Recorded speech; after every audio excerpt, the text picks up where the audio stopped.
As we know, lipid profile test will be done on 30% discount as declared by Apollo from Monday.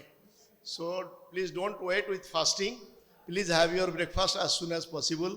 Very shortly we are going to start our session, lecture session by three eminent doctors, Cardiology, Dr. Prashant Sahoo, Dr. Nisith Mohanty, a nephrologist, and dietitian, Mrs. Sunita.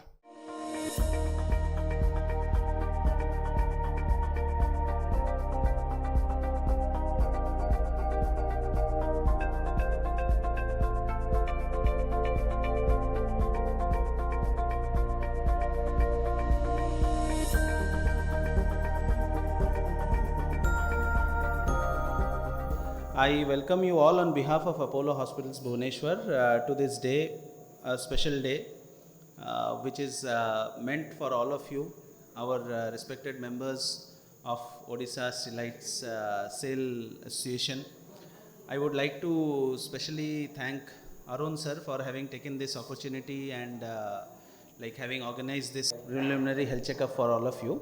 We will start our session with a talk on diet for prevention of malnutrition in senior citizens. So my sincere request to all of you is that please go for a preventive health checkup every year. Let's not wait for such days to come. Please take the initiative, because early detection is the key for any small or big disease. So as we grow, there are a lot of things that can be taken up step by step. Like today's health checkup, we have a very informative session, 2 or 3 sessions we have kept on nutrition, we have kept on cardiology and nephrology. So I hope you all will enjoy this. Very good morning to each and everyone. Today discuss regarding diet for graceful aging, I would say, and also I will give you few tips to prevent lifestyle diseases which you can follow in your day-to-day life. The definition of healthy eating does change a little as we age. For example, as we grow older, our metabolism slows down, so we need fewer calories than before, but needs more of certain nutrients. That means it's more important than ever to choose food that give us the best nutritional values. As we age, eating well can improve mental acuteness, energy levels, and resistance to illness. A healthy diet can also be the key to a positive outlook and staying emotionally balanced. But healthy eating doesn't have to be about dieting and sacrifice. Whatever our age is, eating well should be all about fresh, tasty food, wholesome ingredients, and eating with friends and family. Like most of the patient come to us or client come to us and they afraid to come to dietitian because they thought if we will go to dietitian, she will restrict all our food. Okay, but which is not correct. I would like to say dietitian are to help you, give you more option. Whatever disease you may suffer, they will obviously give you more choices and more options. Okay, risk profile. With aging, production of new skin cells decreases, oil and sweat glands become less active, circulation decreases, fatty tissue layer of skin diminishes, lines and wrinkles appear, nails become thick, tough and brittle, increase sensitivity to temperature. Why seniors are at risk for illness? Immune system declines with age. Chronic diseases and surgery can decrease body's ability to fight infections. Stomach become less acidic. To be healthy, our stomach should be well balanced. Acid levels should be balanced. With due age, the acid content of our stomach become decreased. That's why we suffer from many diseases. Okay, and malnutrition is more common in elderly patients. The 9 D's of inadequate food intake and weight loss in elderly diseases. First is diseases, depression, drugs. As we grow, we tend to take multiple medicines. Dementia, dysphagia, dentition, dysgeusia. Dysgeusia means with age, we feel a bad taste in our mouth or different smells coming from our mouth, or alteration in mouth is called dysgeusia.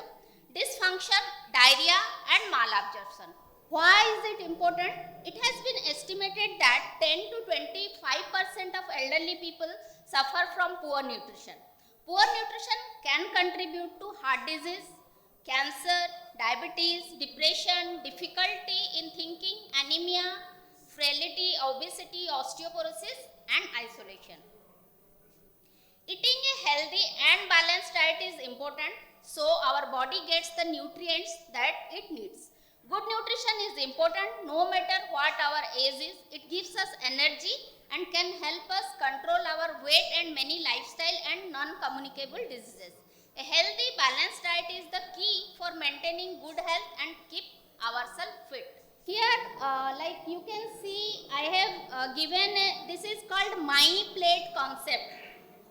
How your plate should look like. You can see here like half of your plate should be with vegetable, whether it is salad or sabji or saag, whatever you take, that half of your plate should be vegetable. Then 1/4 should be your protein like your dal, eggs, non-veg or milk product like curd, paneer, whatever you are taking, that should be 1/4 and 1/4 should be your healthy carbohydrates. And nowadays like many crash diets are coming, people think we should minimize our carbohydrate intake. We should not take any carbohydrate in our diet, which is I will not recommend that, because carbohydrate is very important and that will give you energy to sustain throughout your day.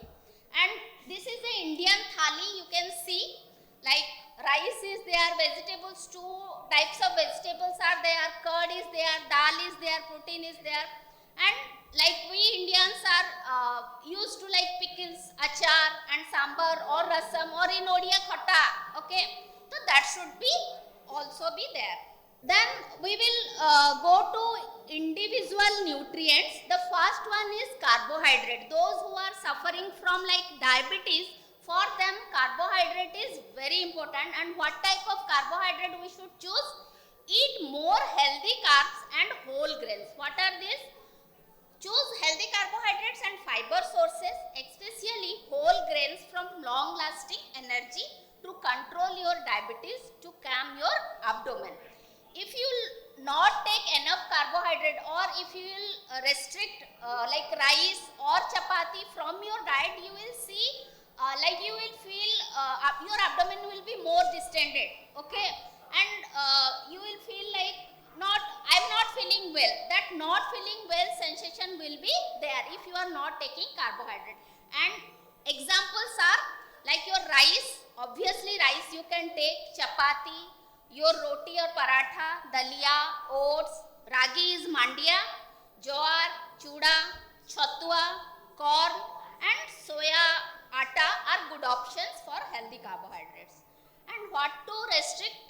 Foods which digest quickly and cause spikes in blood sugar level and energy. These things you have to restrict, like your sugar, sweets, cold drinks, your all bakery items like your cake, pastry, cookies, okay. Then ice cream, alcohol and beer which contains more amount of calories in it. Root and tubers like your potato, yam, alu, saru, khamba alu, all these things you have to restrict if you are a diabetic or want to control your weight. Next is oil, which is very controversial nowadays. What type of oil we should use, how much oil we should use. Rice bran, mustard oil, soybean oil, sunflower, safflower, your til, rasi, telo, groundnut oil, corn oil, olive oil are omega-3 rich. You can use any from these, and I would say ki your local oils are very good. If from childhood we are used to mustard oil, then mustard oil is good for you. Don't jump to olive oil or any other oil, whatever comes to market, okay. Mustard oil is good for Odia people. You can take mustard oil, or if you are used to groundnut oil, then you can also use groundnut oil. A rotation of sunflower oil to peanut oil or rice bran oil, it vice versa can be helpful. The another tip is like you should not use one type of oil for prolonged time period, okay. you should rotate your oil. If you are using one oil for preparing food at lunchtime, then use another oil for dinner preparation. Or like 1 month you use one oil and the next month you change your oil quality.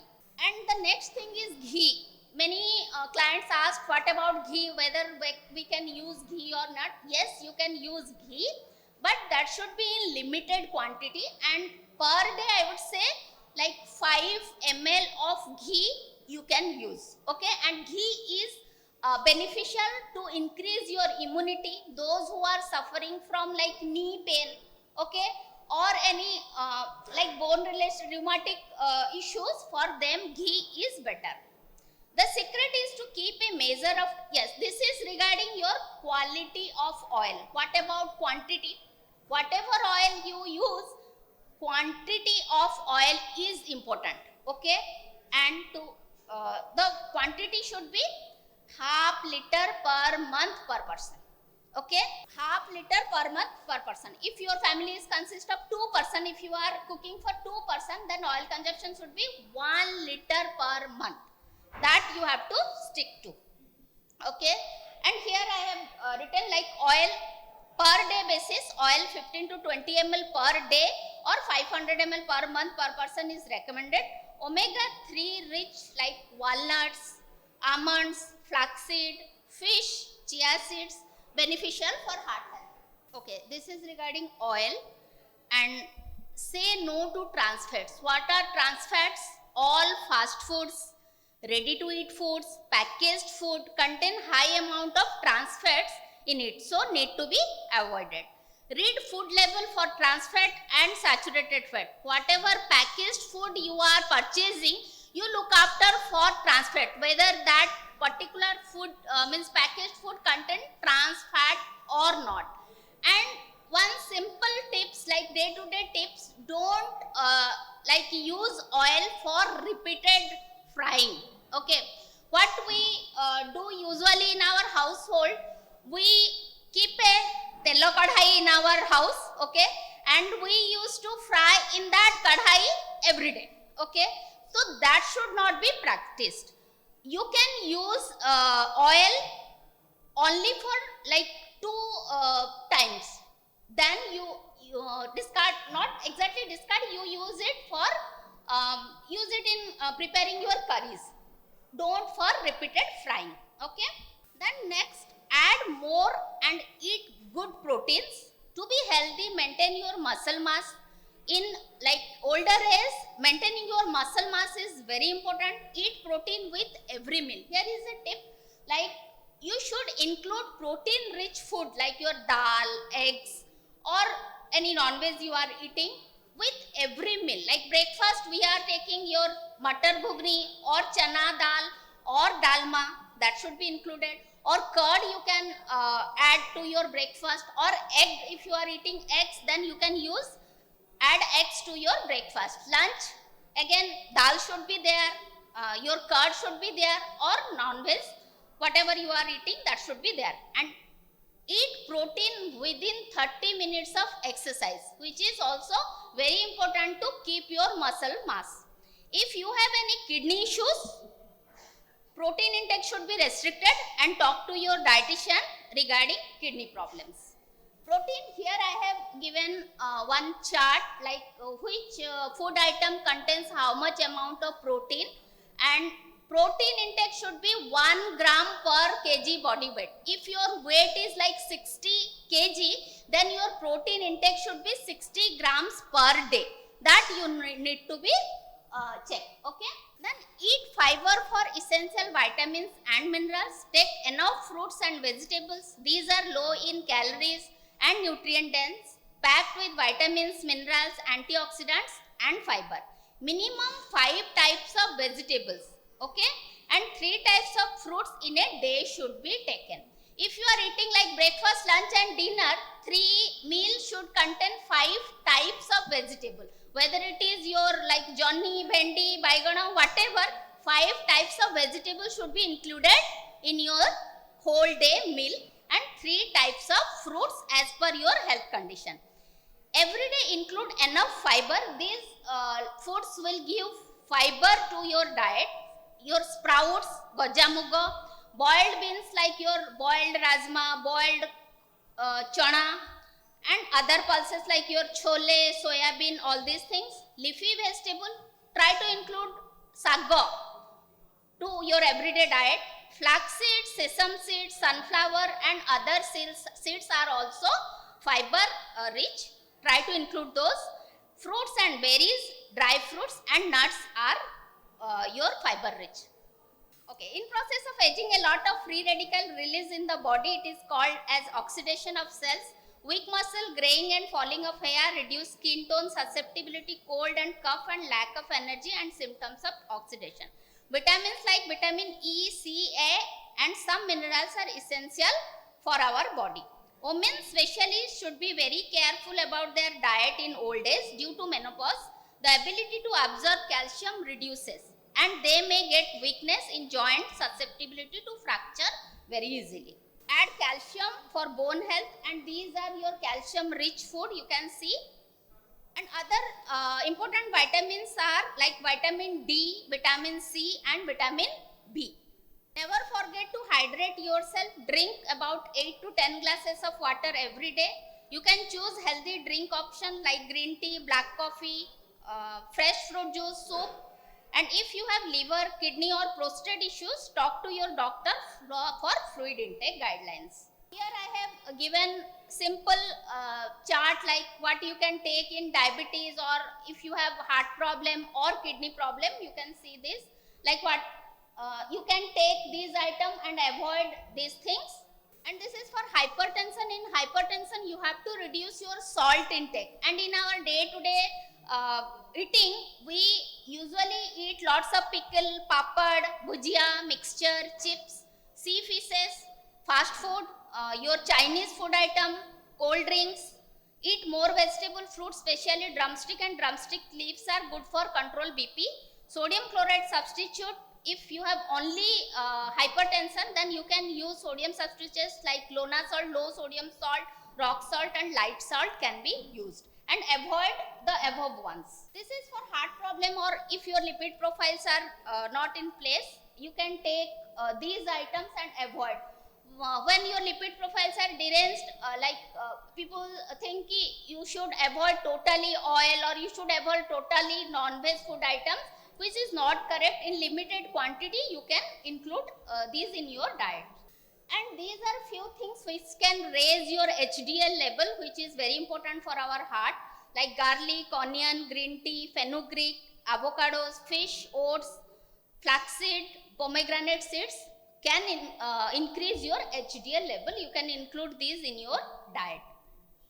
Then diet for renal patient is very individual, and here I have and many nutrients you have to take care like protein, sodium, potassium, phosphorus, calcium and fluid.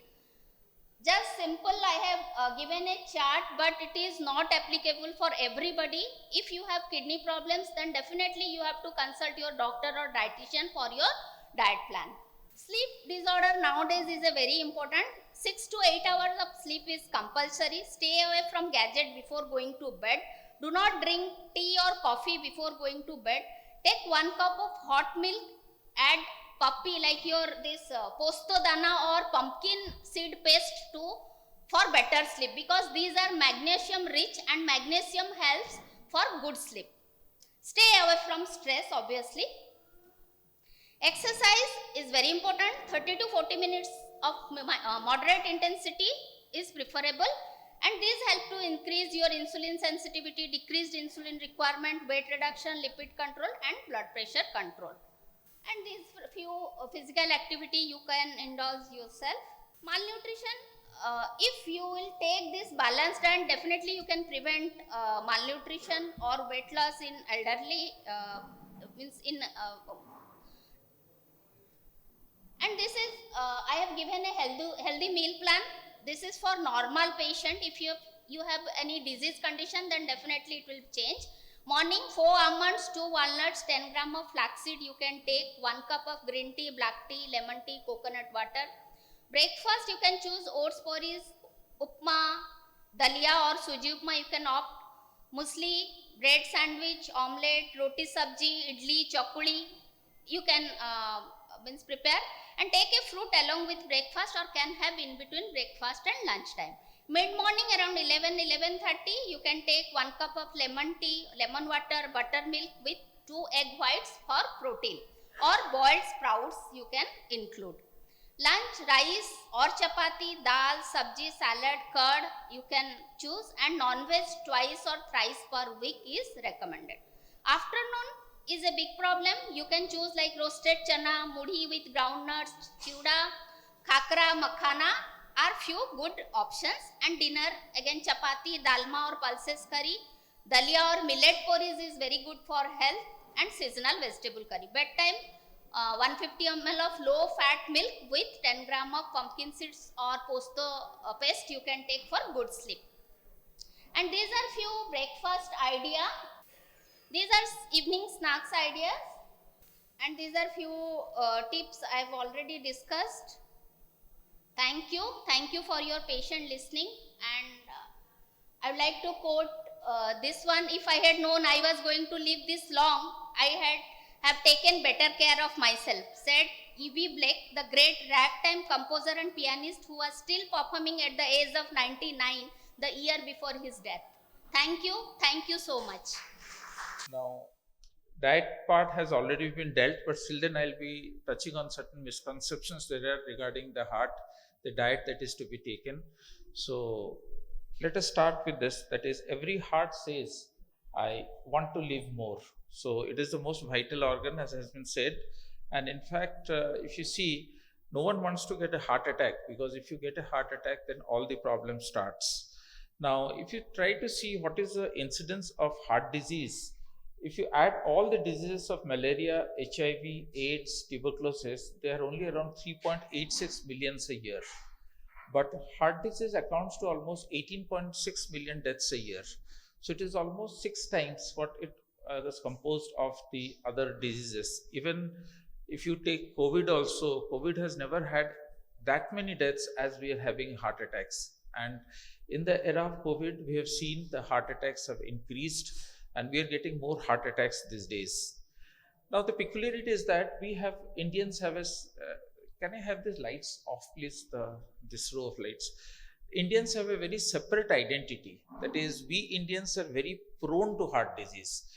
The reasons are very peculiar, and as I go ahead, you'll be able to know, because if you see the statistics, compared to 1990, compared to 2016, you see how the cases have been increasing in almost double fold. And also, the deaths have also increasing.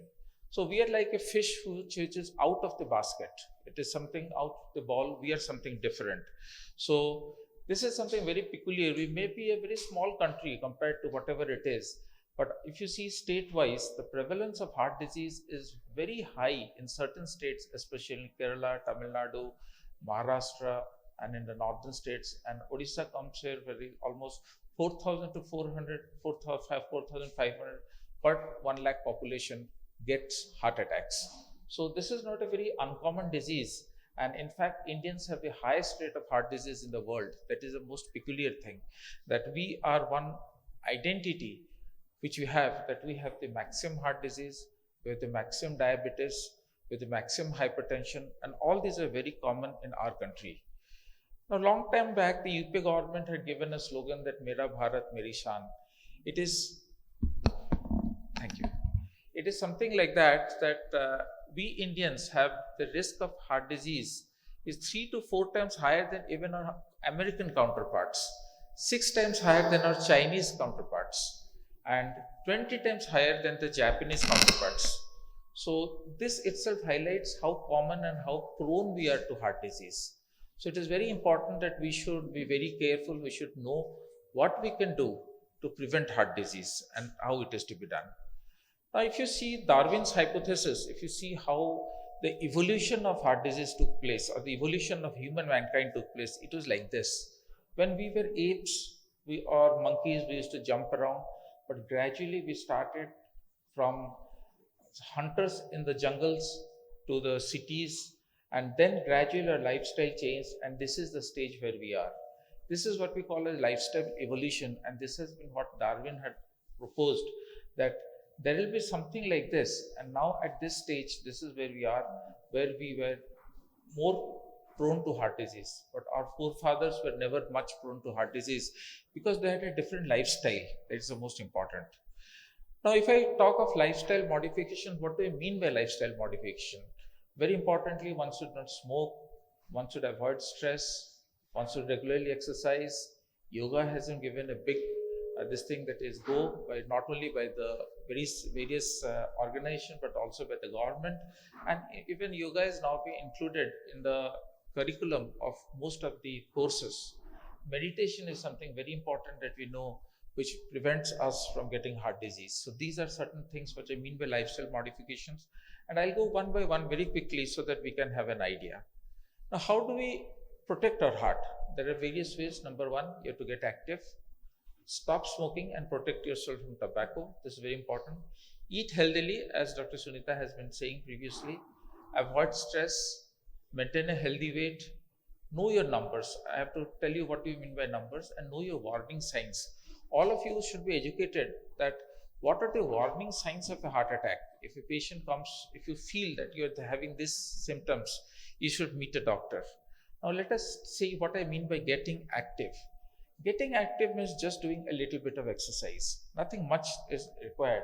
It is not like this that you sit in front of the TV, go on munching biscuits and all, and start watching football or cricket. This is not being active. You have to be active in various ways so that you can take care of your heart. Now, physical inactivity has been seen to be very common in Indians. And it is not that physical inactivity is common in males. Almost 33% of our women also are not physically active. They think that doing household work is a major activity. No, doing household work is not a major activity. We should at least try to put 2 hours and 30 minutes of exercise every week. That is very important. And it is very simple that 3 things to do, that is 10 minutes of each. Either you take a walk around the block, just take a walk, dance to the 3 or 4 of your favorite tunes, or go for a bike ride. So these are simple things that you could do, 10 minutes, 10 minutes, 10 minutes, and this is more than sufficient for your heart. It is not that we ask for you all to go for very brisk walking, running around and doing a lot of over-exercise. Over-exercise is bad for the heart. As you would have seen that recently one of the ministers from Tamil Nadu had a sudden death, who was at the age of 45. And he was a person who used to do a lot of exercise. Excess exercise is also bad for the heart, not only for the heart, for the bones, the muscles, everything. So just 30 minutes of walking is more than sufficient. Even if you're not able to walk, you can jog, you can swim, you can do cardiac outputs, and even something which is the breathing exercises are also good for the heart, which our yoga gurus have been teaching us, that you this Olam Vilam that you do, the breathing exercise, ultimately they do something good for you and they prevent heart attacks. This is very important. Next, there is a fit formula. How frequently should you do exercise? At least 4 to 5 times a week. This is very important. There is something known as you have to achieve the target heart rate. What is the target heart rate? Target heart rate is 220 minus your age. The 220, supposing you are 70 years, so 220 minus 70 comes to 150, and you try to achieve 80% of your this thing that is 150, then that is sufficient. If you can achieve that much, that means your exercise tolerance is very good. And try to keep this rate for around 30 minutes if you can. This is of course for young individuals. I do not recommend it for the elderly. But the main thing is that at least 4 to 5 times a week, at least from Monday to Friday, you should be doing a little bit of exercise, and that will do good to you in the long run. Now, there is a recommendation from the American College of Sports Medicine, which says that every adult should accumulate 30 minutes or more of moderate intensity physical activity on most, preferably all days of the week. And this can be achieved only if you walk 2 miles per day. Walking 2 miles per day is not a very big aspect that has to be done. You can briskly walk, you can walk as per your pace. We do not want people to be very active because in the elderly age, we have to take care of your joints, you have to take care of your muscles, you have to take care of everything. So walking preferably at your own pace is more than sufficient for around 2 miles. Now, it is very important that if you have been walking regularly and suddenly you stop your exercise, then the most beneficial effects diminish within 2 weeks if your activity is substantially reduced. So if you're a regular worker, then don't give an example that there is COVID today or there was rain yesterday, this thing, so I couldn't go for the walk. Because if you stop your walk within 2 weeks, all the good things that you have achieved from a walk goes for a toss. Next thing, all these effects disappear within 2 to 8 months if your activity is not resumed. So that means if due to any illness you have stopped walking, resume your walking once you have regained from your illness, and you should continue doing your regular exercise. So if you try to see 30 minutes a day, that comes to, if you calculate 24 hours, it comes to 1,440 minutes. Out of this 1,440 minutes, what as a cardiologist I ask for is just 30 minutes of exercise. So it's not a big thing that is to be achieved. It's a very small thing and can be achieved in little bits, 10 minutes, 10 minutes, 10 minutes. In 3 goes also you can do, or you can do it just before taking your food. So it is not very difficult that you cannot achieve it. Now this gentleman is someone who not only proposed and not only popularized this yoga, but also finally became one of the most successful entrepreneurs and commercial men. So whatever he teaches, that you do this exercise, you do Alam Vilam, these are all good for the heart. It is nothing that I have nothing to say that this man is doing anything bad. But one thing for sure is that whatever this gentleman teaches is definitely something which one should follow. And doing yoga and doing exercise is always good for the heart. That is very important. And not only that, there have been many film stars also who have been involved, and there have been people who have proposed. And if you go on along, you will see even our Prime Minister says that yoga is something good for the heart. And yoga has been proposed in most of the curriculum, as I said. Now it is coming as a part of the medical curriculum where the students are asked to undergo yoga at least daily once, and there are classes for them. This is going to be included from the next session in the medical classes also. I won't be surprised that if the health policy or the education policy tells that these should also be included in all other aspects of this thing, that is studies. This is something which you should remember, that pranayama is something which is very good for the heart. The simple breathing exercise is something which has been taught by our previous ancestors and has been following since the ages. And the problem is that our lifestyle has changed and we do not follow this. Following pranayam daily of at least 15 to 20 minutes in the morning or in the evening or whenever you're free is good for the heart, because it works on your sympathetic nervous system and does not irritate your heart. That is the most important thing. And many times people who have had heart disease or not able to exercise, you just simply can practice pranayam, and that is good for the heart. Next, you see, this is not the way how you do exercise. See, the doctor asked me to spend at least 1 hour per day on the treadmill, and this gentleman is sleeping on the treadmill. And so that is not the way how you should do. Or the treadmill in most houses you'll see is used for putting the clothes there or something. So don't spend money on the treadmill. You can walk on the road, you can walk, you can do your exercise, that is sufficient. Don't invest on a costly treadmill and sleep like this. Now, the next topic that is to be discussed is, after getting active, is to stop smoking and protect yourself from tobacco. If you try to see, tobacco is the greatest killer that you have. That is, if you see, previously, 1 cigarette was available for 10 paise, that was the Charminar. But nowadays, you have to be very sure that there should be a no tobacco policy. If you see at the bottom of the cigarette packet, it is written that tobacco is injurious to health. See any advertisement, they advertise. And basically, this industry is ruled by the ITC, which is a very big company, which is owner of many hotels, which is owner of many industries, and they promote tobacco as something good for the heart. And you will next ask the question that what are the risks of smoking? Smoking can cause anything, starting from cancers to chronic diseases, but most importantly, as I concentrate on heart disease, this is one of the #1 killers and #1 reasons why people have heart disease. And believe it, 1 person dies every 6 seconds from a tobacco-related disease, and heavy smoking leads to heart attacks in our younger age population. That is the reason that is we are seeing more and more of heart attacks in the younger population.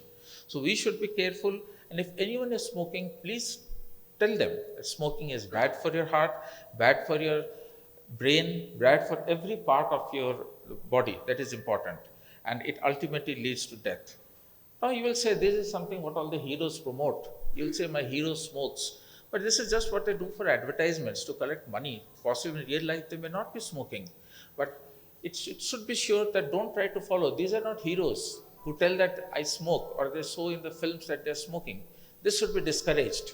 Because you'll see any film, anything, at the end it will be written, smoking is injurious to health. Hardly anyone bothers to see that. It is very important that smoking should not be done. Now, if you see our country, we have almost 7% of the global tobacco production. We are the world's third largest producers of tobacco. Our Indian cigarettes have a higher content of nicotine. That's the most important thing, higher tar content. And most importantly, our countryside people who take BDs, they are more dangerous than cigarettes and they have higher nicotine content. So whatever be the form of tobacco, whether cigarettes, tobacco or anything, it is bad for the heart. Now, if you try to analyze what are the components of a cigarette, the components of cigarette starts from everything like, say, cadmium, which are used in batteries, then butane, acetic acid, methane, which is used in sewer gas, which is arsenic, carbon monoxide. All the bad components, all these components are present in tobacco. And still then if you want, or you do not discourage your children, or you don't discourage your relatives from smoking, it is really a sorry state of affairs. As a rule, I don't see patients who tell that they are smoking, or I tell them you can change your doctor. So this is very important that people should be told that cigarette smoking is bad, and if you are a smoker, please try to take help of your doctors or your psychiatrist or your pulmonologist and try to quit smoking. Now, 21% of the cases of heart disease is directly related to smoking. There is a dose-dependent relationship. That is, the more you smoke, the more the chances. There is no safe levels of tobacco. Some people used to previously say that the safe level of alcohol. As I'll discuss about alcohol. But just 7 days back, the American Heart Association has given a guideline clearly that alcohol is bad for the heart, wherever, in whatever form it is. Even if the person smokes, the children and the spouse of smokers, that is, if you are smoking, your children, your spouse, or the people who work in a house have a 20 to 30% risk of having a heart disease. So it is not that you are injuring yourself, you are injuring also the people who are around you. That is very important. Now, if you do smoke, there are 2 times chances that you will get a heart disease or a brain stroke. And if you get a heart attack, if you're a smoker, there is less chance of surviving this heart attack. That is, it has been seen that those who are smokers, by the time they reach the hospital, they die. So this has been clearly shown in multiple studies. And if you quit smoking, within 1 year, 25% of the risk is cut. That is very important. And within 10 years, you become a non-smoker. That means if you stop smoking today, then it will take you 10 years to become a non-smoker. This itself indicates that how bad smoking is. So quit smoking, because life is very beautiful. Now, there have been various booklets, there have been various guidelines, there have been various, for example, there are practical guidelines written by books, there are books written on addiction to smoking, cigarette smoking, the tobacco market in India, what is the report of the government, etc. So these are nothing, these are all useless. This is useless in the sense that only gives you an insight about how bad is smoking. But the most important message should go that tobacco in any form is bad for the heart. Now, this is what we call, first what I was discussing was first-hand smoking, that when you smoke, you are the first-hand smoker. Now, when you smoke, what happens to the person who is near you? That is second-hand smoking. These persons who have second-hand smoking, you also hurt their heart also. And in the long run, you start causing problem to this person who is a non-smoker. This person is a non-smoker. Now, besides the second-hand smoking, it is very important that when you smoke, your spouse, your children all get this thing that is affected. Because you may be unconsciously smoking in a place where other members or your friends are there, and then this all causes to more incidence of cancer, more incidence of heart attacks, more incidence of all other infertility, all problems are all related to smoking. Now, there is something known as third-hand smoking. What is third-hand smoking? You might smoke a cigarette and keep it in the ashtray, and there will be one person who will be picking up the ashtray and will be cleaning it. He inhales the dust or inhales particles of the cigarette, and that is third-hand smoking. Sometimes even unknowingly when you smoke in your house, this smoke also gets deposited on the curtains and everything, on the tablecloth. And ultimately, the people who sit on that table or who sit near that curtain or near that window, they are exposed to the smoking, and this is known as third-hand smoking. So smoking comes in first hand, second hand, third hand, and you also be aware that smoking in any form is bad for the heart. Now, this gradually has been a very important and very interesting study, that is the GATT study. The GATT study is a Global Adult Tobacco Survey. It showed that now our younger population have started understanding the importance of non-smoke, not smoking. So what was present in 2009, that is around 34.6% of a younger population smoking, it has reduced to 28.6% 2016 to 17. So this is a good program. This is what is the GATT study, is the Indian survey which I showed. But I don't know how much to believe this, because you see, when you go across any major college or any major education institute, you'll see that the young guys sitting side by the side and smoking very vigorously. The third thing is to eat healthily. The most important thing is, who doesn't like food? Everyone likes food, but you should be choosy about what food you should take, which is good for the heart. Now, if you see our Indian diet, if any guest comes to our house, we always try to see what is the best thing that we can cook for them. We can cook 2 or 3 non-veg dishes, we can cook a lot of fishes, we can cook a lot of sweet dishes, and we always think that our guest is very happy. Please don't do that, because we know that maybe the guest who is coming to your house may be having multiple problems. You can ask them what is to be cooked for him and have a simple diet. This is what we tell as the Indian diet is good, it is bad, and the ugly. There are 3 aspects of this diet, and I'll go forward. Do we need to do this? That is, do we need to say that I don't want to eat this, I don't want to eat this, I don't want to go to McDonald's, I don't want to go to Starbucks, coffee, this thing? No. There are ways to cut this down. It is how you adjust this thing. If you have a light breakfast, a light lunch, and a heavy dinner, gradually this is what will happen. But try to take a heavy breakfast, a medium-sized lunch, and keep your dinner as little as possible. This way you will see that gradually you will start losing weight. This is very important, because weight loss is one of the most important programs which you have to think about while taking care of your heart. Now, if you see whatever we take in diet, there are substances which promote atherosclerosis. What I mean by promote atherosclerosis, that is a saturated fatty acids, the SAFAs. This is very important. And there are certain things which protects from atherosclerosis. What I mean by atherosclerosis means a fat deposit in our coronary arteries or in our brain. Now, this unsaturated fatty acids like a PUFA and the MUFA, that is polyunsaturated fatty acids and the monounsaturated fatty acids, are good for the heart. The dietary fibers are good, the antioxidants are good. So what you see to the right are those which promotes heart disease, and what you see to the left are those which prevent heart disease. That is very important. Now, why is it that our diet is bad for us? It is because we have almost 30 to 50% of our energy comes from fatty food. This is very important. Most of our energy comes from fatty food. Next, there is a high omega-6 composition. There is a omega-6, omega-3 ratio that should be followed in every diet. I'll go a little bit deep into this omega-6, omega-3 because many people don't understand this concept about what is omega-6, omega-3. Our diet is omega-6, omega-3 ratio is 15 to 50, whereas the omega-6, omega-3 ratio should be around 4 to 5. Our urban diet that we take, this ratio is there. A near deficiency of eicosapentaoic acid and dexahexapentoic acid. These are 2 acids which are present in fish and fish oils, and these are good for the heart. No other food product gives you this much of this thing that is fish, that is EPA, DHA, as the fish oils give. Even there are the seeds, the flax seeds and all also have some component of EPA and DHA. That is why you should have seen our dietitian recommending that flax seeds should be taken at least 2 spoons a day. Now, something very interesting to observe, our grandfathers and grandmothers never had heart disease. Now, this epidemics of heart disease or coronary artery disease started once this vegetables oil started entering the market. That is when we were children or when we were being brought up, the country started seeing a revolution, and that was when these vegetable oils. And what were these vegetable oils? They were sunflower oil, safflower oil, all this rapeseed oil, all this vegetable oil started entering the market. And there were big companies who started promoting, like the ITC. I have nothing against them. They are the biggest producers of cigarettes and the biggest producers of vegetable oils. They started promoting that these are oils that are good for the heart. But believe me, what you're cooking in a house is the most dangerous oil that you're using. It is nothing that I have against these oils, but I'll tell you why they're dangerous. Now, if you go ahead, people say that olive oil is good. I take olive oil.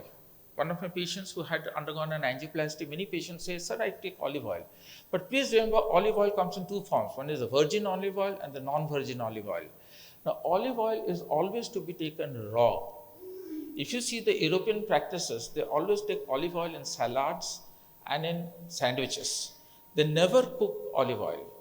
Olive oil, when you start cooking to high temperature, our Indian cooking always follows a high temperature for cooking. We love things which are roasted, which love things which are put directly in hot oil.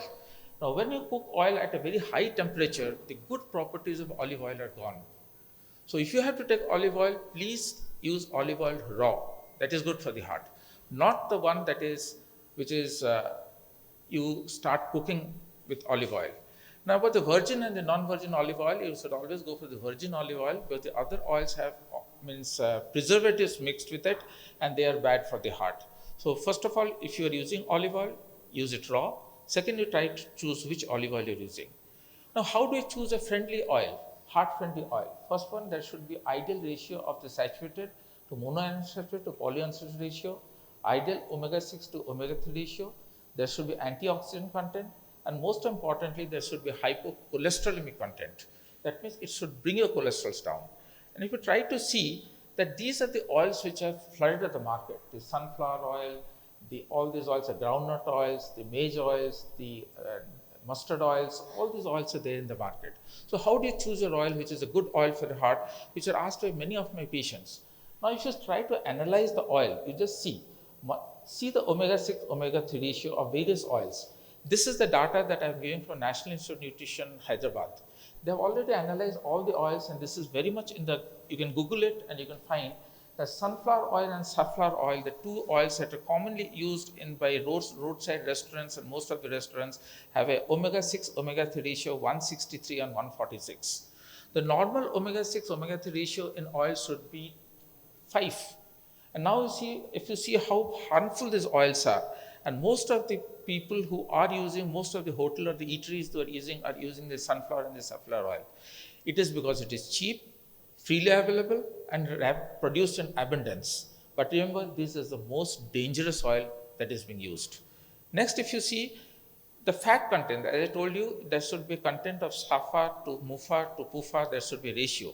The World Health Organization has given this ratio as most ideal, 28.6 to 48.8 to 28.6. There's only one oil in the market that is near to this ratio, and that is the rice bran oil. So you will see all our patients, as cardiologists, we prescribe that you should use rice bran oil, not more than 3 teaspoonfuls per day per person.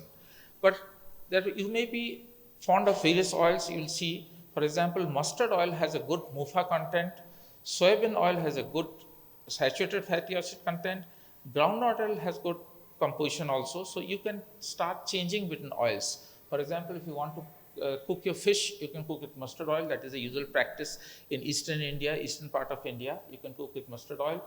You can cook with groundnut oil. And because our ancestors have always been using mustard oil and groundnut oil, they hardly had any heart attacks. But the other oils, the sunflower oil and the safflower oil, once they came into the market, all problems did start. But as of now, if you ask me one oil which is most favorable, the thing would be a rice bran oil, which conforms to the WHO recommendations. So this was the oil which you're commonly using. I have nothing against it. In fact, after I learned more about oils, some 10 years back when I asked my wife, what oil do you use? She told, this is the oil that is being used. So I didn't know that in my own house also this dangerous oil was being used. So please check on the oil. We have trusted this for 30 years, and these 30 years we have had a steep rise in coronary artery disease and heart attacks. So this is very important. Now then, what is the ideal cooking oil? As I have said, it is always rice bran oil, or have a mixture of oils like mustard, groundnut, or the traditional oils that were used by our ancestors. Now, a blend of oils, I'm not promoting this, but there are various brands of rice bran oil that are available. You can use them, and they have added the word heart to it because of the reason that it does have a little bit of fact that it is contains certain compounds and antioxidants which is preservative for the heart. Even there was a great cricketer who was promoting certain oils. They had to bring down the advertisements because the gentleman had a heart attack. So the best thing would be to have a blend of oils. This is a very favorite question that is asked by many of my patients, that how is alcohol good for the heart or not? The first question that everyone will tell, yes, a little bit of alcohol is good for the heart. But remember, of course, besides my slides, the latest guidelines have come from US that no amount of alcohol in any form is good for the heart. Previously, we used to tell that wine is good for the heart. In fact, we still recommend it. If you have to choose between alcohol, you can take wine. And this is very important to know that the alcohol intake in India has been steadily increasing. And especially Delhi is a place where the alcohol consumption is very high. So it has been shown that among all the types of alcohol, the country liquor is maximum used, Indian made foreign liquor is the next common thing, beer is the third, and wine is the least. And among all the alcohol, in fact, our country is facing a rise in alcohol intake, and alcohol is bad for the heart. Now, this is India's alcohol atlas, where you see which country. You see our state comes, Odisha comes almost at 5% of our population. Among women also take alcohol, but men do not take. So don't think that it is uncommon that women do not take. It is very common that these Indian made foreign liquors are freely available in our country, and in fact they are promoting because they get a lot of revenue from this, the government, and so they promote these alcohols. Now, is alcohol good or bad for the heart? That is the main question that I have to answer. You will see all our heroes taking bottles of alcohol, and that they show you that alcohol, advertising alcohol, say like Bagpiper, etc., like this. Even this great heroes say it, that it is good. No, alcohol has a J-shaped relationship. Sometimes they say, previously of course, this is the data which I am telling you which was being followed, that 1 to 2 drinks per day cause a 20 to 50% decrease in coronary artery disease. This data has been disproved now. It has been clearly stated, the AHA guidelines, American Heart Association, American College of Cardiology has clearly stated, no amount of alcohol is good for the heart. So you have to go with the idea that alcohol can affect your health in many ways. It can do brain damage, can damage your liver, can damage your nerves, can cause impotence, can cause pancreatitis, ulcers, cause an enlarged heart, and also make muscles weak. So say no to alcohol, that is very important. So you will now question me, I am telling, say no to this food, no to smoking, no to alcohol, then what should you take? So because I am always telling that alcohol is not good for the heart. Always alcohol with smoking is a dangerous combination. Please remember this, because you will see most of the people, they will take alcohol, at the same time they will be smoking. This is the most dangerous combination that we have for a heart. So try to avoid this, do not encourage this. The third thing is to avoid stress. Avoiding stress is the biggest problem of how to avoid it, because you cannot avoid stress. Stress is inbuilt, you cannot avoid it. For example, stress on your heart, if you try to see, the more stressed you are, the more chances you'll have to get a heart attack. For example, it has been clearly shown that stress increases heart disease, because once you become anxious, you become panic, you become depressed, you become more anxious, more panic, more depressive. So it is a cyclical phenomena. So you have to find out ways to take out your stress. So there are various ways how to take out your stress, but most importantly, those who are pessimists, they have the highest percentage of developing heart disease, versus optimists who have the least chances of developing heart disease. So always stay optimistic about your attitude. Now, if you try to see what are the sources of stress are at a job, at your personal level, and also it is in an environment which is almost invisible to you. So if you try to see about a job, you work day hard in the office, and then you go tell your boss that I need a raise, because you see then the boss shows that no, your graphs show that you have not been doing well. Your cases have not been increasing, your input has not been good, and this COVID time really was stressful for many people. And then your boss tells raise, no question of any raise. We cannot give you a raise because it is not possible, because we are not doing well. And this is common in all sectors. And finally, the boss tells that there is no chance that you can get a raise, so it is better that you continue or you can quit the job. And then what happens? You take 2 or 3 pegs in the this thing that is in the club or in the hotel, and then you reach home. There is more stress at home, and then you have a fight, and finally the stress increases. So as I said, it is a continuous process. So try to get rid of this process.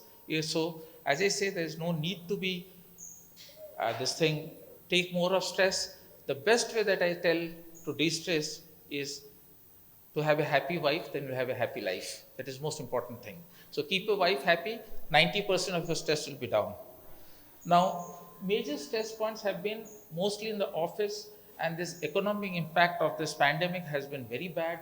And in fact, people have had they have to work from home, the stress is there. So you will see there are ways how you can get out of the stress. You should have enough sleep, that is more important. It's 8 hours of sleep daily. Work out anger. If you're angry, shout it out at anyone you want, even if it is your boss. After all, if you talk, if you discuss, then only your stress will come out. Eat properly, take out your worries, take a break, and also yoga is a big stress buster.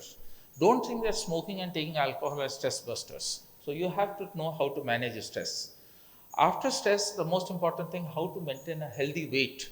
Weight maintenance is very important, and it has been seen that is, as it appeared in one of the India Today articles, the girth of the nation is increasing. It is that we have a major population where you'll see the middle part is more, that is the obesity. And obesity is an emerging problem in Indians, and we have to be very careful about that. If you see that obese person, you see the middle part is more than the top and the bottom. It is similar to what our country is. The middle part of the country is broad, but if the top and the bottom, it is narrow. So this is a comparison. Indians are inherent genetically made to become obese. Added to that is our diet, and added to that is our lifestyle, and that is why we become obese. Now, India is among the top 10 obese countries in the world. 120 million urban Indians are obese. 50% of our ladies above 35 have an unhealthy shape. In Delhi, statistics shows that 45% of the males and 55% of the females were obese. So that means 50% of our population are obese, and it is clearly said that jitni moti kamar, utni choti umar. This is a very important thing that you should follow, that the more you become obese in the central part, the more dangerous it is for your heart. And why is it that we are obese? Because we all want to have an NRI lifestyle. We want to have all the gadgets in a house. You forget about all the exercise. We have increases of fatty foods and oils. Evenings, we always want to have something, pakoras, etc., everything. Fast and junk food have got our lifestyle and the oils that we use. Sedentary post-working hours. No one feels like exercise after they go to their home. And as such, we have a genetic predisposition. As I told, Indians are genetically predisposed, what we call as the dysmetabolic syndrome. And that is why we Indians are more prone to obese. And especially diabetes, where it is very common. Lastly, you should know your numbers. What are the numbers that you should know? You should know what is your BMI, what is the blood pressure, what is the blood sugar, what is the lipid profile. These are 4 things which are to be known. And now, in fact, today you are all being checked up for all these things. And it is very important you have to see that if you are not within your ranges, you have to see that how you can bring your ranges. Now, this BMI is calculated by weight in kg, by height in meters. So the ideal BMI should be around 25. That is very important, whether you're a male or a female. Calculate your BMI and try to know it. And it has been seen that try to control your blood pressure, try to keep it less than 140/80, because we know that blood pressure is a silent killer, and if you have blood pressure, you should control it. Next, it has been shown that hypertension or blood pressure is uncontrolled in most of our Indians, and it has to be controlled well. Next is know your blood sugar levels, because we know diabetes is a major problem and it's a growing crisis in our country. Many people are getting diabetic, not only diabetic, but even younger population, and many film stars are also diabetic. You don't know behind the scene that these film stars whom you all think are fit are all diabetics, and they're struggling against diabetes in spite of their good healthy lifestyle. And India is the next country after China, which is the maximum number of diabetics, and that is very important. And the bitter truth is that the growth of diabetes in India is almost more than 100% per year. And this is the new phase of diabetes, where the younger population are getting more and more diabetic. And diabetes, what you see, is just the tip of the iceberg. There are many diabetics which you don't find, so you test yourself, know whether you're diabetic or not, and then try to control it. The last thing is about lipids. You have to see that your lipids are in control. And so these are the things to protect your heart. First, that is, get active, stop smoking, eat healthily, avoid stress, maintain a healthy weight, know your numbers. Lastly, know the warning signs. Are you having a heart attack? Yes, don't take it lightly as a gas. Most of the people think that the heart attack is a gas, and they think it is heart attack or heartburn. You should know the heart attack signs, and the heart attack signs are very simple. If there is a pressure in the chest, if it spreads, if there is lightheadedness, or there is sweating or nausea, or if the pain radiates from the arm down, then possibly you have having a heart attack. Immediately seek medical attention at the nearest medical center, get an ECG done, get your blood test done, check that you don't have a heart attack. So these, as I told, are what you have to know for a heart attack. And to have a healthy heart, it is no magic bullet. It is nothing new. This has been taught in years, and it just requires a little bit more attention, and then you can do well. So just to tell you that if you take the simple measures, you can definitely increase your lifeline. It is not the astrologer will tell you that your life is so many years. Your life is in your hands, and you can increase your lifeline by just following some simple measures. And that I'll summarize here in this short video clip. This summarizes my full talk totally.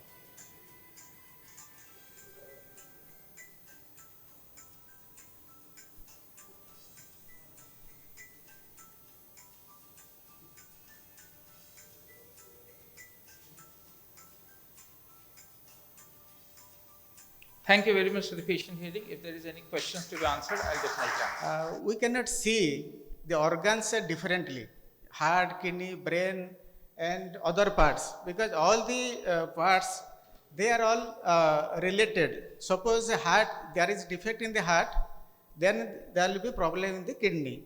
Similarly, if there is a problem in the kidney, then there will be the heart will be affected. So it is the whole body. It is whole body which is affected by different diseases. And before I start, actually I congratulate everybody of you, because this 2 years of pandemic and you people have survived means that your immunity and your care for yourself is good. I congratulate everybody of you. And another thing, I congratulate you because you are also interested to keep yourself healthy. The reason is that now the family is becoming smaller and smaller, and you have to fend for yourself. There will be no people in the home to take care of you. Unless you are fit, you are fit to manage yourself, then there is nobody to help you. The health, particularly health system in India, is inadequate as per our population. So you have to be fit. There is no way. And today, actually, whatever Dr. Sahoo has told, actually, I will give how to do that. Suppose somebody tells you, take a balanced diet. Then somebody tells you, what do you understand balanced diet? You have to understand that. I will tell you do exercise. So what exercise I do? That you have to understand. At my age, a senior person, what exercise you will do, that you have to understand. So actually I am not going to kidney specific. What I am going to speak, it will cover your everything, from your brain to kidney to heart to everything. Your every part it will take care. So that actually I have made it that 7 pillars of health. So that are the 7 pillars of health. You have to understand, and that will protect your heart, that will protect your kidney, that will protect your brain, that will protect your body. That is much more important than any particular organ to protect.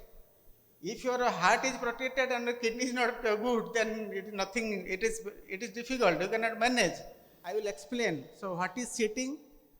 Kills and moving hills. Suppose now you are, since morning, you are sitting here. I think almost 2 hours. So if you are sitting for 1 hour, you are losing 30 minutes of your life. 30 minutes of your life.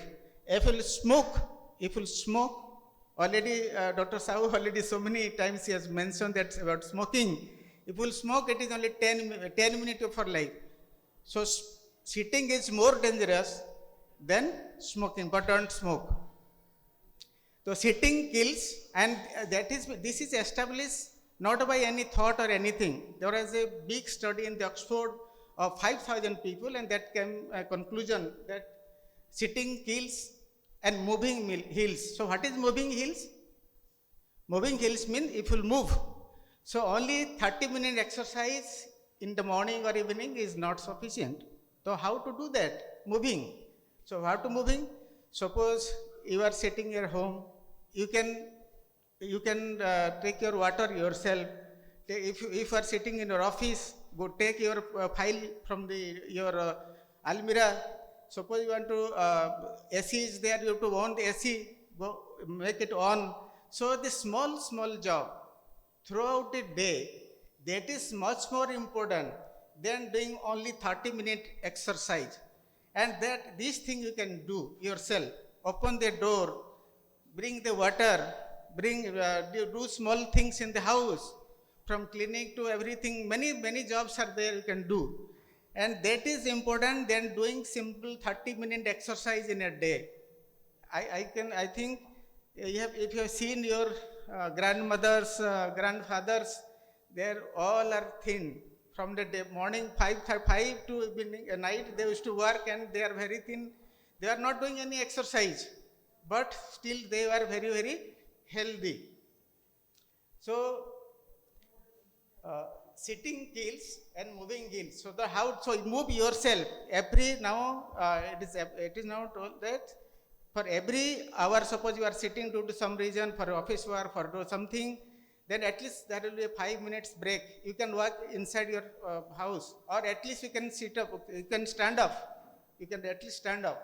So that will do the thing. So only exercise for 30 minutes is not move, and move for every small thing. Every small thing. I think this slide already shown by Dr. Sahoo, but it is little bit different. You can see the light product. So this is the evolution of human being, and gradually, actually, we have now come to this, and probably after some days, after this is the hospital. After this is the hospital. If you will sit for prolonged period already, for a prolonged time will sit, so all disease will happen from brain to leg, and again we will go back to that level. That again to your evolution will be back.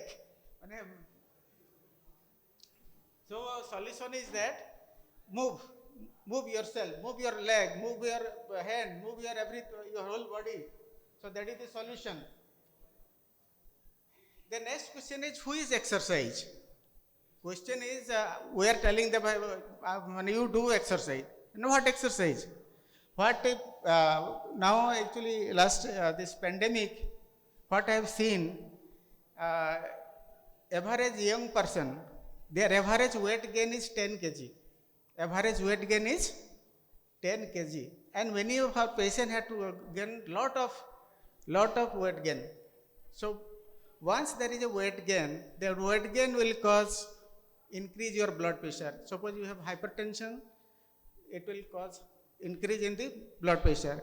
Suppose you have diabetes, that will increase in your blood sugar. So once there is, both the hypertension, your diabetes will kill the heart, kill the kidney. So what is the treatment? The treatment that you have to do a regular exercise. So what exercise? Many senior people tells me my joint pain is there. I cannot work.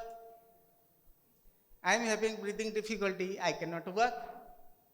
So there are a lot of exercise which can be done simply sitting in your chair. You can raise your legs. You can raise your hands, and you can just sit on one chair with hand, and you can push up yourself. You can stand and sit, stand and sit. You can stand and sit. Then you can, there are a lot of exercise you can do in simple, you are in chair. Yes, next question. Doctor, I cannot get up. Then what? What exercise? There are 100 exercises you can do by sleeping. Just sleeping. You sleep. Raise your leg. 10 times or 15 minutes or 10 minutes, 10 times, whatever. Not overstress. Never overstress yourself. Never overstress yourself. Because overstressing will, there is load on the heart or many organs. So initially, so you can raise your leg, you can flex your leg hand. So there are 100 exercises there you can do by simple sleep in your bed also. Not going outside.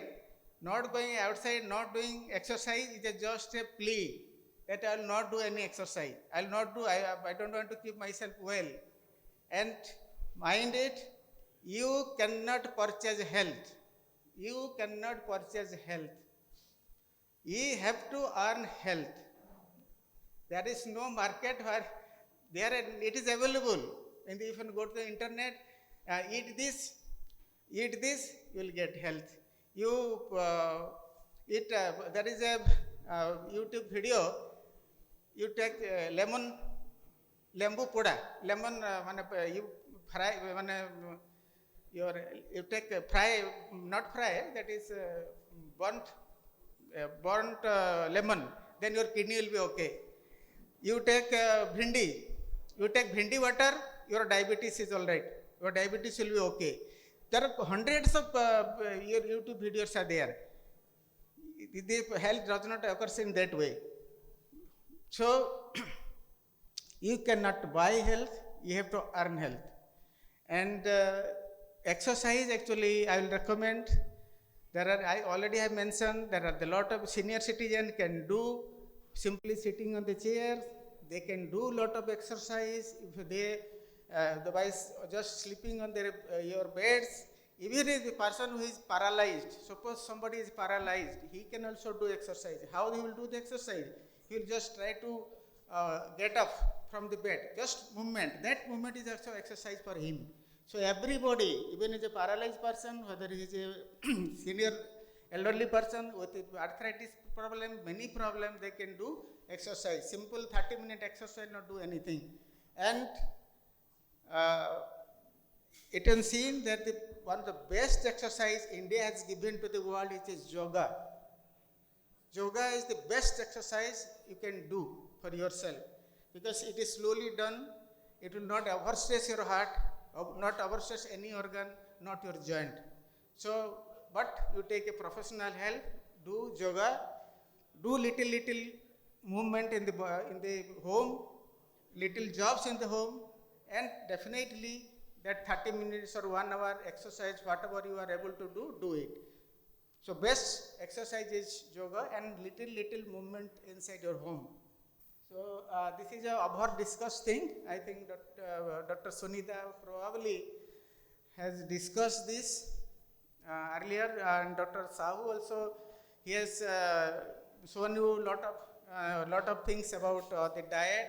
So I don't want to repeat all those things on diet. But there are some tricks actually I want to tell you, tricks. We are telling don't eat this, don't this, but we have to know the key, how to do that. Suppose I will tell that take healthy diet. What is healthy diet? How will I eat?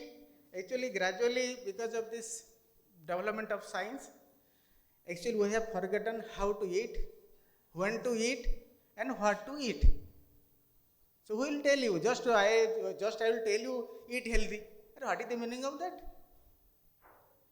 So, we are what we eat. We are what we eat. Now, what is the meaning of that? Suppose you are taking a bread. If you are taking a rice, so what is happening ultimately? that is digested, going to your body, either it giving you energy or it becoming a part of your body. So what you will eat will become like that. Like already has mentioned, if you eat alcohol, so it will go and damage the organs. If you will take good, suppose protein or vitamins, and that will go and build your body. So we are what? So, what you are now, it is the combination of what are the food you are taking. Ultimately, your food is converting to your body parts. Every day, there is churning of body cells. Every 3 months, our total body cells are recycled. Total body, whole body. So today what you are there, after 3 months, it totally, for example, a RBC, it dies within 120 days. A WBC dies 7 days. And your intestine cover, what are the, your intestine, stomach layer, it is replaced every 48 hours. It is made of muscle, made of, but when you take any diet or these proteins or chicken or whatever, it is digested, not your stomach is digested. Yes, it is damaged, but it is replaced every 48 hours. So, what I am emphasizing, the food is very, very important, because ultimately after eating it, it becomes part of your body, and you are responsible for your body, your health. Then how to choose that? Like you say, this is actually sloka from Rig Veda. They said that the lamp eats darkness, the meaning of that sloka. Lamp eats darkness and produces blackout shoot. So similarly, the food we eat, that is become part of your body. Then how to select and how to eat and when to eat. So this is based on several these things. Peculiarly, human being is the only animal who cooks and eat. No animal in the world cook and eat. And who is a who is a person who prepares good food, who distorts the food very much. For example, suppose somebody is making egg curry. They first will boil the egg, then he will make it fry, then make a. So by the time it is egg curry, everything, the vitamins, everything, the proteins, everything is gone. So who is a good cook? Who distorts maximum the food quality, and we are the only animal who cooks and eat it. So try to eat 50% raw, like tomato, salads, these things. Try to eat it. Actually, sometimes when become acid, then you cannot digest it. You have to. Some foods are there. Suppose dal, unless you cook it, you cannot eat it. You have to cook it. But there are a lot of vegetables like tomato, cucumbers, that can be eaten raw. There are a lot of things. So try to eat raw and divide your food into 2 parts, 50%, 50%. What 50%? Try to eat 50% of that. You suppose this is a plate, and out of that plate, 50% should be fruits and vegetable, and rest 50% cereals and pulses, whatever cereal. And out of that pulses, your cereals, whole cereal. Suppose it is not orwa, should be usna rice, or it whole atta, not maida, like that. So it is the whole grain is more important. So try to eat 50% fruit and vegetable, and rest 50% maybe your rice and cereals. Then which food? Whether it is animal food is better or plant-based food is better. So like there is lot of discussion on this, because we love eating meat, fish, egg, because it tastes better. So science say that for human being, the plant-based diet is better than your any animal food. And now lot of discussion is there, this climate change.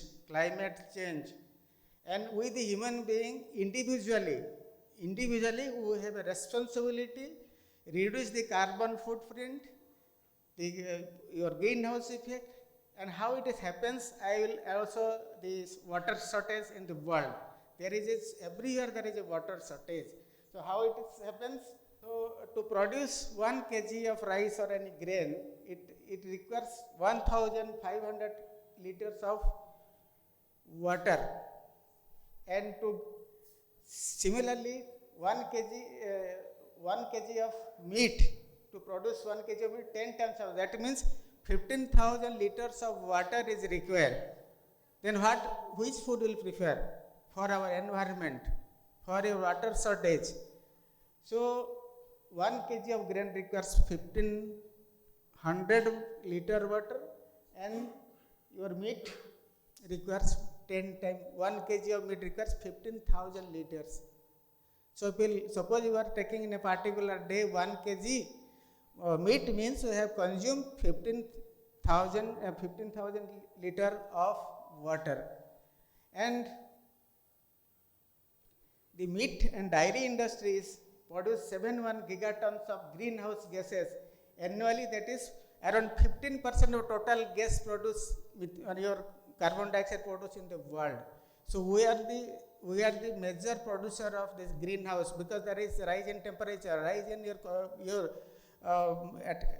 atmosphere temperature. So that is causing your glaciers are melting and water levels are falling. So you can see. So what are the industry? You can see this agriculture, forestry, that produces 50% of greenhouse effect, the carbon dioxide. So why I am telling here, this is a thing, this environment directly, indirectly affecting our health, and we have, as a citizen, we have responsibility to reduce our animal food intake. Thereby, so it has been by your Harvard University and the Lancet, one of the biggest medical magazine in the world, they have now taken up a program, EAT program, and what they have devised that by 2050, at least we people reduce our animal protein intake by 50%. So that will protect your health, because vegetable protein or vegetable are better for your health than animal protein, and that also protect your environment. You can see what is the impact of. So for example, suppose you are taking, fortunately in Odisha, Bhubaneswar people don't take non-veg every day, maybe twice, thrice they don't take. Suppose you are taking every day, make it half. If you are dealing 3 times or 4 times in a week, make it 50%. So that we should everybody reduce our annual food intake, and that will also protect your health. How? Protein, animal protein is a kidney killer. Animal protein is a kidney killer. If you take more animal protein, it will damage your kidney. The first thing nephrologists do to reduce the amount of your protein in your diet. So for a kidney health, you have to reduce, and animal protein is more dangerous than the plant protein. So sleep is not just a, actually it is lot, the sleep is discussed very much. Another thing actually I have forgotten in eating, actually how many people are having diabetes, hypertension. Actually I have forgotten to tell about when to eat. The timing of eating is very, very important. When I saw the sleep, then I remember it. Actually, God has given, the nature has given us sleep. When there is evening, our biological clock is attached to sun. So when there is your sunset, when there is evening, there is a hormone that is known as melatonin, which is secreted from our brain, which induces sleep. But what is happening now? Because of this gadgets, televisions, so we are eating late. And what happens once we eat late? there is no proper digestion. Already there is a lot of saying that eat like a king in the morning, eat like a commoner in the lunch, and eat like a pauper or bhikari in the night. It is not now thing, it is thousands of years saying. So once you take your food in the late night, so night, what happens in our body? That once this sleep hormone, melatonin come to the body, sleep induces. Your digestion goes slow. And all hormones in the body, insulin goes down and other hormones comes. That is the time your all repairs throughout the day, whatever injury is there, there is a repair of those for example, so you are walking, there is an injury to your knee.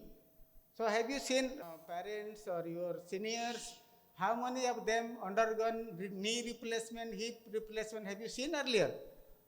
When I was 30 years back on medical student, I have never seen anybody having this knee replacement, hip replacement. And if you sleep at 10, 12, 30, then how your knee will be, your joints will be repaired. They sleep, that is the time where your memory is stabilized. That is the time your memory is stabilized. That is the time your growth hormone secretes, growth hormone comes and growth of your child happens. So nowadays what is happening? Now what is happening? The boys are reading up to 1 a.m., 2 a.m.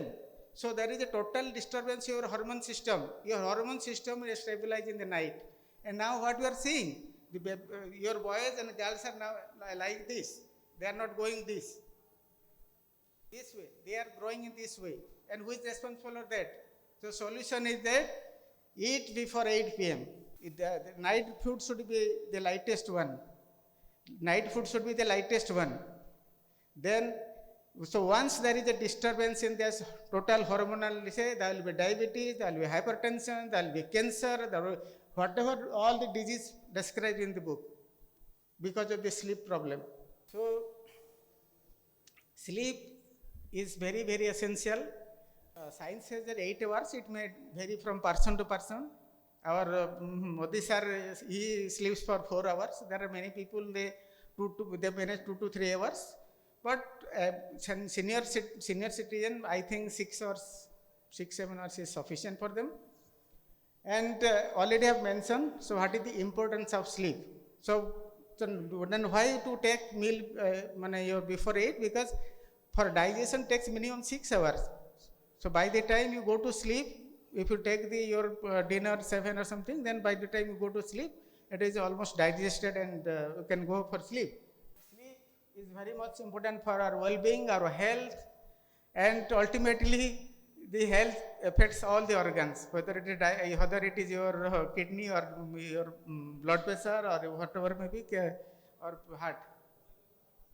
So the next pillar of your health is emotional regulation. Nowadays, most of us are staying either couples or singles, no childrens, and all the Dr. Sahoo nicely shown that you have problem in the office, go to the home, there is a big fighting, then everything, all these things. So these are all outcome of emotional, when there is no any outlet to ventilate your emotion, then this causes emotional disturbance, causes lot of, you see nowadays so many suicides.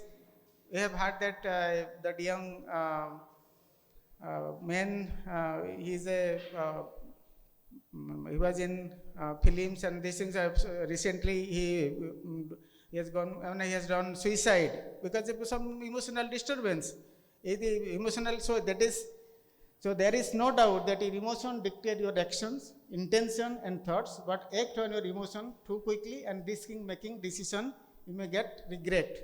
So people, for our patient, I have seen transplant patient, if they stop for 1 day, even they stop medicine, their kidney gone.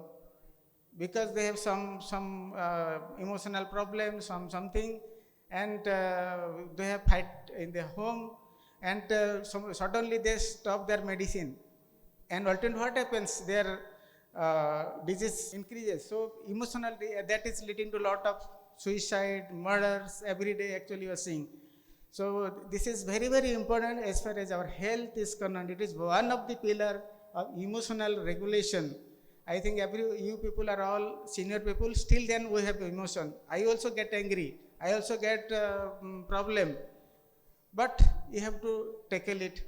So and how to tackle it? Buddha, 2005 years back, actually he was disturbed by so many emotional events in his life. He has seen a patient, he has seen a funeral, he has seen old man, then he became emotional. And he was emotionally disturbed. And he found out the solution is meditation and mindfulness. So how meditation is a good medicine. It is free of, you get it free of cost. You get free of cost. It does not cost you any money. So how this meditation helps? Once there is a calming effect on your body, actually meditation, it is by experiment, by this thing they have seen that meditation works in the gene level. Works in your gene level. It protects your gene. We have crores, billions of millions of genes are there, and some genes are bad, some genes are good. And so the meditation works in your gene level and protect us. So 10 minutes, 20 minutes of at least meditation will calm your mind. And next question is, who is meditation? Meditation may help people manage symptoms of anxiety. How it works, it helps in preventing your anxiety. It prevents asthma, cancer, chronic pain, depression, heart disease, high blood pressure, irritable bowel syndrome, sleep problems, and tension headaches. So already have mentioned, and what meditation will take? Actually, it depends upon you. You choose. There are a lot of meditation techniques are there. I cannot say which meditation is good for you. Somebody says mantra, can have a mantra, repeated mantra, any mantra you can chant. You can have this, actually Buddha has given that anapana mantra. The anapana meditation is just concentrate your breath actually. Concentrate your nose and concentrate. So this is in, it is out. Just concentrate on your nose and concentrate that it is going in and going out. This is anapana. Anapana means, ana means in and pana means out. Breathing in and out. Actually, after 7 years of his tapasya, actually he has found out this thing only, to tell the world that this is the anam. So this is one of the meditation. You can sing. There are a lot of other meditation there. There are Raja Yoga is there. I am not telling you follow any particular but do a meditation, and meditation will reduce lot of your disease, and directly, indirectly, that will help to reduce or protect your all organ, from the brain, the heart, the kidney, the blood pressure, everything. So already I mentioned what are the things, and the next pillar of health is your relationship. So because of this pandemic, maybe, and the changing social things in Bhubaneswar, I'll tell everybody, there are big buildings. Only the buildings, there is only couples are there, or only one person, one person is there. So naturally, our relationship gradually coming down. There is concept of joint family almost gone. It is not joint family, not even single family, it is like micro family. So we have to keep relationship. Why it is important? That will reduce your anxiety. There are many things, and the sharing will improve our health. And that I cannot teach you. You have to develop suppose this group, you have a relationship with each other. You take care of him, he take care of you. In the group, in the colony, so we have these clubs, these things. So we have to improve our relationship, and we have to come out, because this pandemic has destroyed relationship in many ways. The last thing is, laughter is the best medicine. Laughter is the best medicine. Gradually we are forgetting, because of whatever tension, whatever situation, whatever this thing. So we are gradually, the laughter is growing from our face. So the laughter is the best medicine. I think there are a lot of laughter clubs are there. Even Bhubaneswar also there is there. But we cannot go to every club. We can laugh in our workplace. We can laugh at home and everywhere you can laugh. And that is the best medicine that will reduce everything. It will reduce your blood pressure, sugar, and ultimately that will help us. And whatever, this is the last pillar of health. So whatever today I have mentioned, it is practicable. It is practicable. Everybody can do it. No high tech is required. Nothing, no gadget is required. No machine is required. No philosophy is required. Only your effort is required. Only your interest is required. And this is the thing actually we can, I will laugh, everybody will laugh.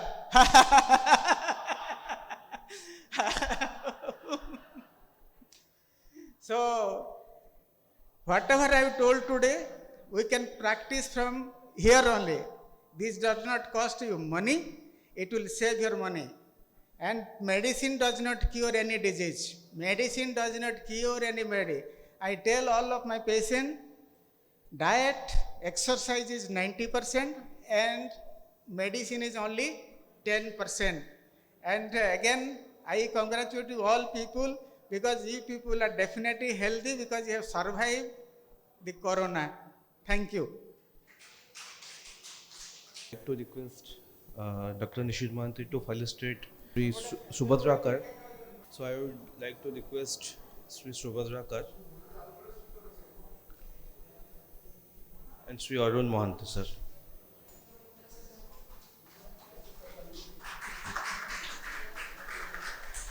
Thank you, sir. Thank you so much.